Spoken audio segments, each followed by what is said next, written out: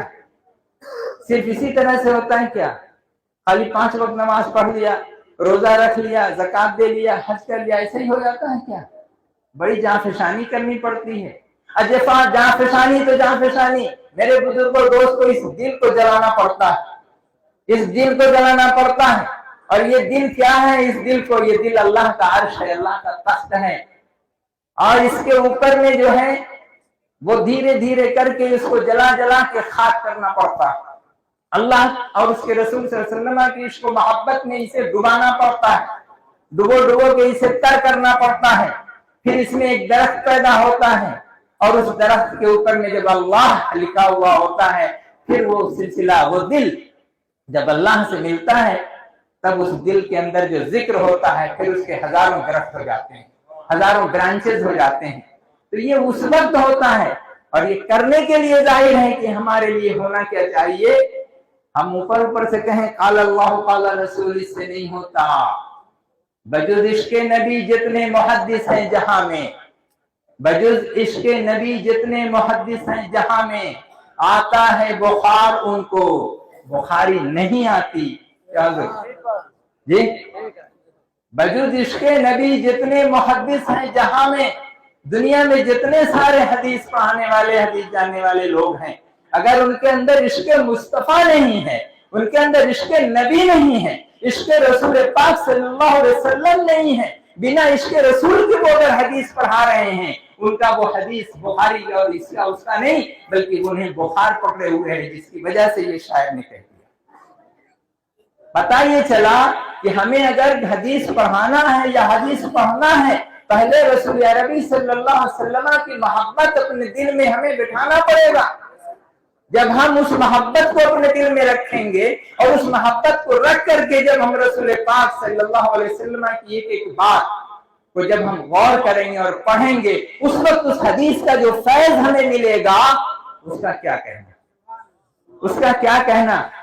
یہ علماء بیٹھے ہوئے الحمدللہ یہاں پہ دیکھیں، ان باتوں کو سمجھ رہے، ہم لوگ بھی تھوڑا بہت سمجھتے ہیں، ان لوگوں کے اتنا نہیں سمجھ میں آتا، لیکن اللہ تبارک و تعالیٰ کا اتنا بڑا کرم ہے، اتنی بڑی مہربانی ہے، مرشد کامل کا فیض ہے، جس کی وجہ سے 2 لفظ ہم بول سکتے ہیں، ورنہ میری مجال نہیں ہے اس مقدس اور پاک مجلس میں کھڑا ہو کر کے ہم کچھ بول سکیں۔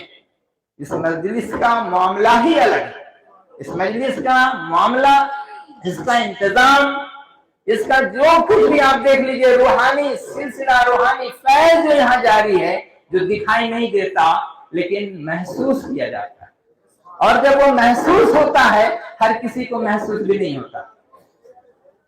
مکہ بہت سارے لوگ جاتے ہیں حج کرنے، حاجی بہت سارے ہوتے ہیں، لاکھوں لاکھ، 30 لاکھ 40 لاکھ لوگ حج کرنے والے ہوتے ہیں، کتنوں کا حج قبول ہوتا ہے؟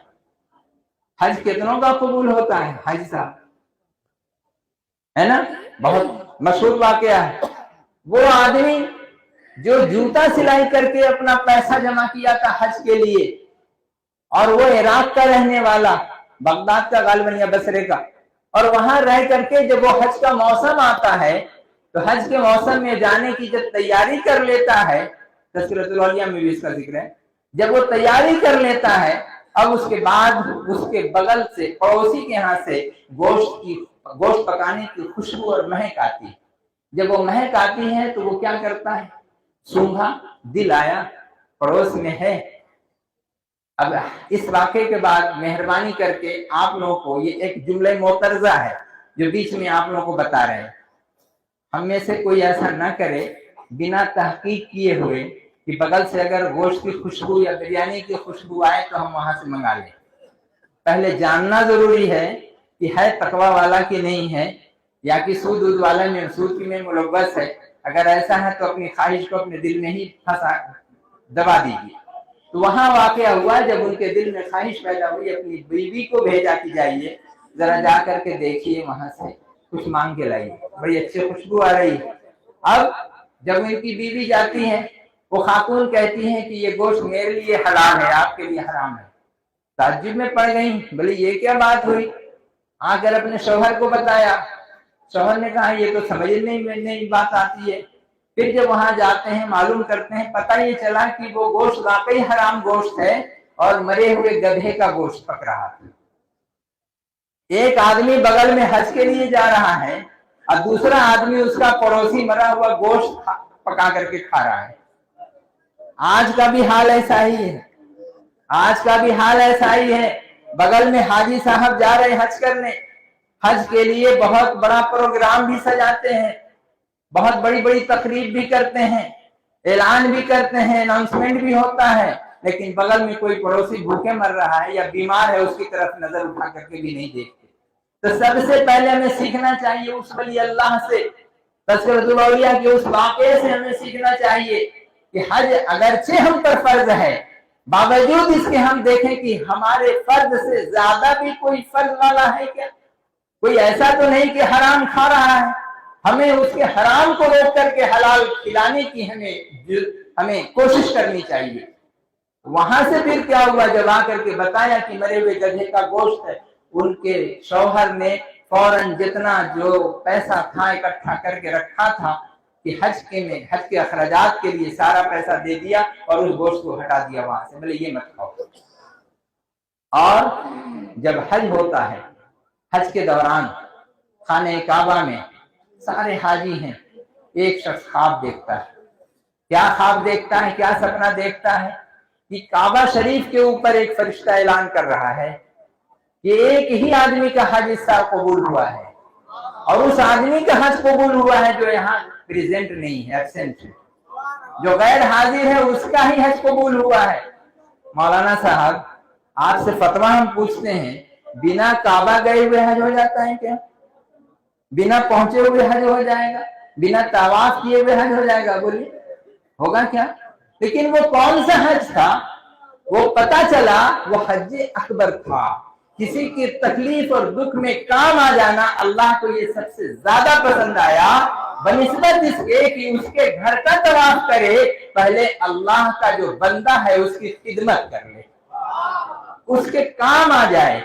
یہ بہت بڑا کام ہے، بہت بڑی برکت کی چیز ہے۔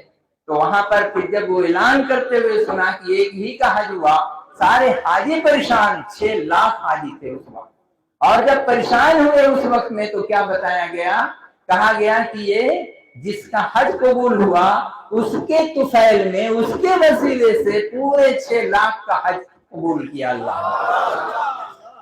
تو یہ کیا ہے؟ یہی ہے یہاں آنے کا مقصد ہمارا کیا ہے؟ دربار میں ہم کیوں آتے ہیں؟ مسائل پوچھئے گا، کوئی کہے گا اولیاء اللہ کے بارگاہ میں جانا شرک ہے، کوئی کہے گا بدعت ہے، کوئی کہے گا خراب ہے۔ بلے صرف تم 3 مسجد کے لیے جا سکتے ہو، ایک اللہ کے کعبہ کے لیے، دوسرا مدینہ بیت المقدس، اور تیسرا مدینہ شریف۔ 3 ہی جگہ، ان 3 جگہوں کو چھوڑ کے، 3 مسجدوں کو چھوڑ کے کہیں اور نہیں جا سکتے۔ اگر تم جاؤ گے تو ناجائز ہے۔ اب لیجیے، اب جتنے لوگ آئے ہیں کیا سب ناجائز کر رہے ہیں؟ کیا سارے لوگ غلط کر رہے ہیں؟ یہ جو ہے ایک موقع ہے کہ اس وقت میں بتانے کے لیے، حج کی طرف لوگوں کو راغب کرنے کے لیے۔ اس سے یہ مطلب ہرگز ظاہر نہیں ہوتا ہم علم حاصل کرنے کے لیے چین چلے جائیں، علم حاصل کرنے کے لیے ہم وہاں چلے جائیں، ان سب کاموں کے لیے جا سکتے ہیں۔ اور کسی ولی اللہ کا جو اللہ کا دوست ہے ان سے ہم روحانیت کی تعلیم حاصل کرنے کے لیے نہ جائیں، جبکہ حدیث شریف میں تو ہے کہ تم جتنی دور طلب العلم فریضۃ علی کل مسلم، ہر مسلم مرد و عورت پر علم کا حاصل کرنا فرض ہے۔ تو یہ جو فریضہ ہے اس فریضے میں علم آیا، لفظ طلب العلم۔ یہ علم کون سا ہے؟ کیا صرف یہ قرآن کا علم ہے، صرف حدیث کا علم ہے، صرف شریعت کا علم ہے، صرف روحانیت کا علم ہے؟ العلم جو الف لام آیا، استغراق کا آیا، معرفہ کا آیا، تعریف کا آیا، تمام کو، جیسے الحمد میں جو الحمد کا جو الف لام ہے وہ الف لام استغراقیہ ہے، تمام کو شامل کرتا ہے، ہر ایک کو گھیرتا ہے، ہر قسم کی تعریف و توصیف جو اللہ کے لیے زیبا ہے وہ تیرے لائق ہے اللہ۔ اسی طرح سے جتنے سارے علوم ہیں ان تمام علوم کو اللہ کے رسول صلی اللہ علیہ وسلم نے جو فائدہ مند نافع علوم جتنے ہیں، اب یہ مطلب نہیں ہے کہ ہم اس میں اب ٹک ٹاک بنانا شروع کر دیں، وہ بھی ایک علم ہے، ہم اس میں جو ہے اور کچھ دوسرا کرنا شروع کر دیں، اور جتنا بھی ابھی جو بوال جتنا آیا ہوا موبائل کے اندر میں، ان تمام موبائل کو سیکھنا اور اس کے تمام کیریکٹرز کو جاننا، یہ ساری چیزیں وہاں سے ہٹتی ہیں۔ صرف مفید علم، نافع علم جو ہے ان کا حاصل کرنا ہمارے لیے فرض ہے، اور اس کا فرض حاصل کرنا، اس کے لیے ہمیں سفر کرنا، یہ ساری چیز ہمارے لیے جائز ہے۔ ورنہ آدمی ایک ملیشیا میں رہتا ہے کہ انڈونیشیا میں رہتا ہے، وہاں سے چلا جاتا ہے قاہرہ جا رہا ہے، کوئی مصر جا رہا ہے، کوئی کہیں جا رہا ہے پڑھنے کے لیے، آخر کیسے چلا جا رہا ہے؟ کیا وہ سب غلط ہو جا رہا ہے؟ کیا وہ ناجائز اور حرام ہو رہا ہے؟ نہیں، ایسی بات نہیں ہے۔ علم کے حاصل کرنے کے لیے وہ بھی ایک علم ہے۔ حضرت نجم الدین کبری رحمۃ اللہ علیہ، کیا وہ خالی فقیر تھے؟ کیا صرف ولی اللہ تھے؟ نہیں، بہت بڑے عالم دقاق تھے، اور بہت بڑے عالم تھے۔ عالم کے ساتھ ساتھ محدث وہ تھے، فقیہ وہ تھے، مفسر وہ تھے۔ لاسٹ میں جا کر کے روحانیت کے طلبگار ہوتے ہیں، اور ایک ایسا فقیر بنتے ہیں کہ علامہ فخر الدین رازی، امام المسلمین، بلکہ میں کہتا ہوں شیخ الاسلام والمسلمین، اس وقت میں ان کو بھی جانا پڑا کن کے پاس؟ حضرت نجم الدین کبری کے پاس۔ حضرت نجم الدین کبری رحمۃ اللہ علیہ کے سلسلے سے ہمارا سلسلہ جڑ کر کے کبراویہ ہوتا ہے، اسی کبرا سے کبراویہ۔ میرے بزرگ اور دوستو، آپ کو حیرت ہوگی، اب تک ہم لوگ صرف نماز، وظیفہ، یہ وہ فوائد، یہی ساری چیزیں ہم لوگ جانتے ہیں، اتنا ہی معلوم ہے۔ لیکن ان سب چیزوں کو جب ہم جانیں گے اور جب سمجھیں گے تو ہم لوگ کو خود ہی حیرت ہوگی، یار ہم لوگ کا سلسلہ اتنا اونچا ہے، اتنا بڑا سلسلہ ہے، ہم لوگ کو پتہ ہی نہیں۔ غور کیجئے، یہ اللہ کا کتنا بڑا احسان ہے، مولانا زانگاشی رحمۃ اللہ علیہ کا کتنا بڑا احسان ہے کہ انہوں نے ہم کو ایسے سلسلے میں داخل کیا، اور سب کے تمام سلسلوں کو ایک ساتھ جمع کر کے ایک سلسلہ حقانی کیا بنایا؟ حقانی۔ اور اس کے ساتھ جس کو جامعیہ سلسلہ کے طور پر بھی کہتے ہیں، جامعیہ کا مطلب جامع، ہر ایک کا جمع کرنے والا۔ میرے بزرگ اور دوستو، یہ جو چیز ہے، ان چیزوں کی طرف جب ہم معلوم کرتے ہیں، جب ہم دیکھتے ہیں، تو ان تمام کی طرف ہمارا مقصد صرف ایک ہوتا ہے، کیا؟ معرفت الہی کا حاصل کرنا۔ یہی مول علم جو ہے، اصل علم جو ہے، یہی علم ہے۔ اور باقی جتنے سارے علوم ہیں وہ سب، حضرت فخر الدین رازی جب پہنچتے ہیں حضرت نجم الدین کبری کے پاس، تو اس وقت وہ حضرت نجم الدین کبری رحمۃ اللہ علیہ سے فخر الدین رازی فرماتے ہیں کہ میں نے یہ اعلان کروایا تھا کہ ہمارے پاس سبھی لوگ آئیں گے اور آ کر کے ملاقات کریں گے، اس لیے کہ میں امام المسلمین ہوں۔ تو سبھی تو آئے، لیکن پتا چلا کہ آپ نہیں آئے۔ معلوم کرنے پہ پتا چلا کہ ایک فقیر ہے جو اپنے یہاں رہتا ہے، چند مریدوں کو وہ اسلام کی تبلیغ کرتا ہے، وظیفہ وغیرہ بتاتا ہے، وہ نہیں آیا۔ تو کیوں نہیں آیا؟ ان کے دل میں کھلبلی پیدا ہوئی کہ آنا چاہیے تھا۔ لوگوں نے کیا کیا کہ ایک باغیچے میں کھانے کا انتظام دونوں کے لیے کر دیا اور ایک ساتھ بٹھا دیا۔ اسی وقت انہوں نے پوچھا امام فخر الدین رازی نے کہ آخر آپ آئے کیوں نہیں میرے پاس؟ بولے میں آپ کے پاس جا کے کیا کرتا؟ مجھ سے آپ کو فائدہ کیا پہنچے گا؟ اگر میں جاتا آپ کو کیا فائدہ پہنچتا؟ کچھ نہیں۔ اور میں نہیں گیا تو آپ کا کیا نقصان ہوا؟ کوئی نقصان بھی نہیں۔ اسی لیے میں رہ گیا، نہ مجھ سے فائدہ پہنچے گا، نہ مجھ سے آپ کو کوئی نقصان ہوگا، تو ایسے آدمی کا جانا یا نہ جانا دونوں برابر ہے۔ تب انہوں نے کہا یہ جو بات آپ کر رہے ہیں یہ تو اہل سلوک کی بات ہے، علم والا علم والے کو پہچانتا ہے، کیا چور چور کو پہچانتا ہے، عالم کو پہچانتا ہے نا؟ سائنٹسٹ ایک سائنٹسٹ کو پہچانتا ہے، ایک میتھمیٹیشین دوسرے میتھمیٹکس کے چال کو سمجھتا ہے، ایک لاٹھی اور تلوار چلانے والا دوسرے لاٹھی تلوار چلانے والے کے داؤ اور پیچ کو جانتا ہے۔ ہر کوئی جانتا ہے کیا؟